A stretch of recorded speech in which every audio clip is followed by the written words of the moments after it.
रूस यूक्रेन के बीच जारी जंग के 2 हफ्ते से ज्यादा का समय बीत चुका है।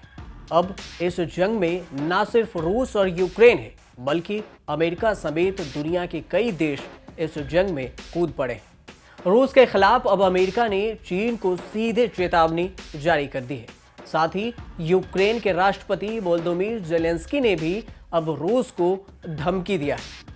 तो चलिए, किसने क्या कहा और रूस के बीच अब क्या हो रहा है? रूस यानी यूक्रेन और रूस के बीच जंग में अब क्या हो रहा है, ये जानते हैं। अमेरिकी राष्ट्रपति जो बाइडेन ने 18 मार्च को चीन के राष्ट्रपति शी जिनपिंग से वीडियो कॉन्फ्रेंस के जरिए यूक्रेन पर रूसी हमले और रूस पर प्रतिबंधों को लेकर चर्चा की। बाइडेन ने रूस को किसी भी प्रकार की चीनी मदद करने या मिलने की स्थिति में अंजाम भुगतने की चेतावनी दे डाली। बाइडेन ने शी जिनपिंग को दोहराया और कहा कि अगर चीन के समर्थन के बाद रूस यूक्रेन के शहरों पर आक्रमण करता है तो इसके गंभीर परिणाम चीन को भुगतने होंगे। रूस यूक्रेन में जैविक हथियारों के बारे में गलत जानकारी फैला रहा है। रूस की ओर से यूक्रेन में क्रूर कार्रवाई जारी है। ऐसे में चीन की ओर से रूस को अप्रत्यक्ष समर्थन देने पर गंभीर परिणाम भुगतने होंगे, जो न केवल संयुक्त राज्य अमेरिका के चीन के संबंधों बल्कि दुनिया पर गलत प्रभाव डालेगा। दोनों नेताओं ने चीन अमेरिका के बीच कम्युनिकेशन चैनल बनाए रखने के महत्व पर भी सहमति व्यक्त की।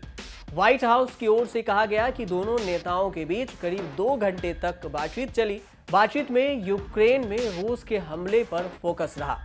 बाइडेन ने यूक्रेन की ताजा स्थिति के आकलन और यूक्रेन संकट पर समाधान के लिए अपने समर्थन के बारे में भी चीन को बताया।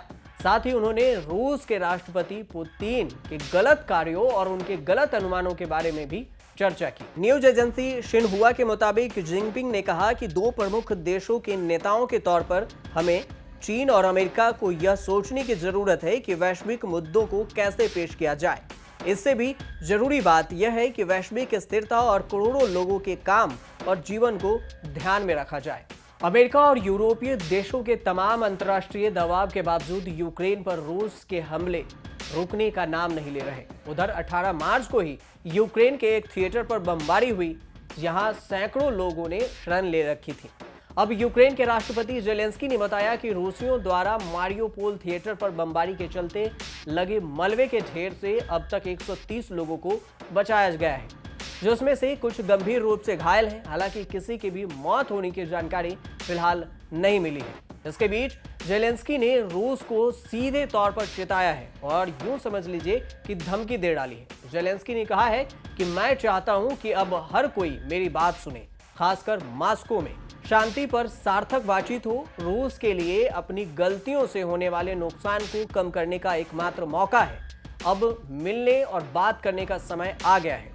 यह यूक्रेन के लिए क्षेत्रीय अखंडता और न्याय बहाल करने का समय है, अन्यथा रूस का नुकसान इतना बड़ा होगा कि कई पीढ़ियां उसे सुधार नहीं पाएगी। आपको बता दें कि 24 फरवरी के बाद रूस लगातार यूक्रेन पर अटैक कर रहा है। 18 मार्च को रूसी सेना ने मारियोपोल शहर में एक थिएटर को ध्वस्त कर दिया, जहां सैकड़ों लोगों ने शरण ले रखी थी।